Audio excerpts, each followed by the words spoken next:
ਲਾਹੌਰ 'ਚ ਸੁਨਿਆਰੇ ਨੂੰ ਡਾਕੂ ਪੈ ਗਏ। ਇੱਦਾਂ ਡਾਕੂ ਇੱਕ ਹੀ ਲੁੱਟ ਕੇ ਲੈ ਗਿਆ ਸਾਰੀ ਹਰਸ਼ਾ। ਇੱਦਾਂ ਲੈ ਗਿਆ ਵੀ ਉਹ ਬੜਾ ਮੁਲਜ਼ਮ ਬੰਦਾ ਬਣ ਕੇ ਆਇਆ, ਨੂਰਾਨੀ ਚਿਹਰੇ ਵਾਲਾ ਮਜ਼ਹਬੀ ਬੰਦਾ ਬਣ ਕੇ ਆਇਆ ਸੁਨਿਆਰੇ ਦੀ ਦੁਕਾਨ 'ਤੇ। ਸੁਨਿਆਰੇ ਨੇ ਉਹਨੂੰ ਪ੍ਰੋਟੋਕੋਲ ਨਾਂ ਦਿੱਤਾ।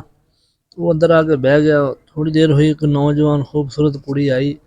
ਉਹਨੇ ਆ ਕੇ ਉਹਦੇ ਹੱਥ ਚੁੰਮਣੇ ਸ਼ੁਰੂ ਕਰਤੇ ਮੁਲਜ਼ਮ ਬੰਦੇ ਦੇ।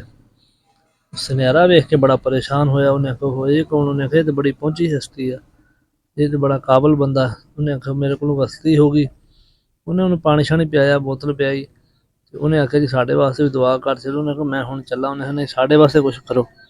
ਉਹਨੇ ਆਖਿਆ ਹੁਣ ਇਵੇਂ ਕਰਦੇ ਤੂੰ ਰੁਮਾਲ ਆ, ਤੂੰ ਇਹ ਮੂੰਹ ਤੇ ਫੇਰ ਲਾ, ਮੂੰਹ ਤੇ ਨੂਰ ਆ ਜਾਏਗਾ, ਨੂਰਾਨੀ ਚਿਹਰੇ ਵਾਲਾ ਹੋ ਜਾਏਗਾ। ਉਹਨੇ ਉਹ ਰੁਮਾਲ ਉਹਨੂੰ ਦਿੱਤਾ। ਉਹਨੇ ਮੂੰਹ ਤੇ ਰੁਮਾਲ ਫੇਰਿਆ ਤਾਂ ਸੌਂ ਗਿਆ। ਉਹਦੇ ਵਿੱਚ ਨਸ਼ਾ ਸੀ। ਉਹ ਹਰਸ਼ਾ ਲੁੱਟੀ, ਉਹਨੇ ਦੁਰਾਏ ਪਿਆ। ਅੱਜ ਉਹ ਚਲਾ ਗਿਆ। ਉਹ 2-3 ਸਾਲ 4 ਸਾਲ ਲੰਘੇ।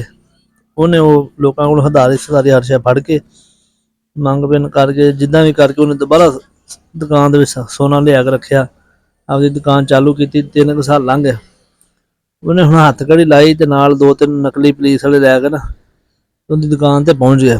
ਉਹਨੂੰ ਜਾ ਕੇ ਕਹਿੰਦੇ ਵੀ ਆ ਤੇਰਾ ਚੋਰ ਆ? ਮੈਂ ਕਿਹਾ ਹਾਂ ਇਹੀ ਮੇਰਾ ਚੋਰ ਆ, ਮੈਂ ਇਹਨੂੰ ਕਿਵੇਂ ਭੁੱਲ ਸਕਦਾ? ਇਹਨੇ ਮੇਰੀ ਖਾਨਾ ਖਰਾਬ ਕਰਤਾ, ਮੈਂ ਇਹਨੂੰ ਕਿਵੇਂ ਭੁੱਲ ਸਕਦਾ?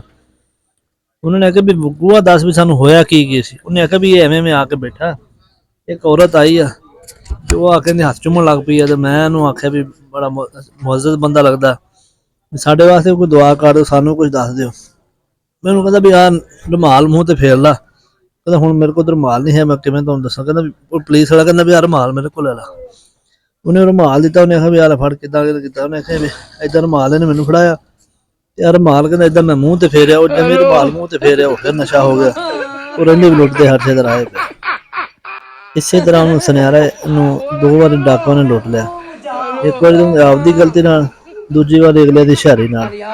ਤੇ ਤੁਸੀਂ ਵੀ ਇੱਦਾਂ ਦੇ ਚੋਰਾਂ ਤੋਂ ਬਚਿਆ ਕਰੋ। ਅੱਲਾ ਹਾਮਿ ਨਾਸਰ।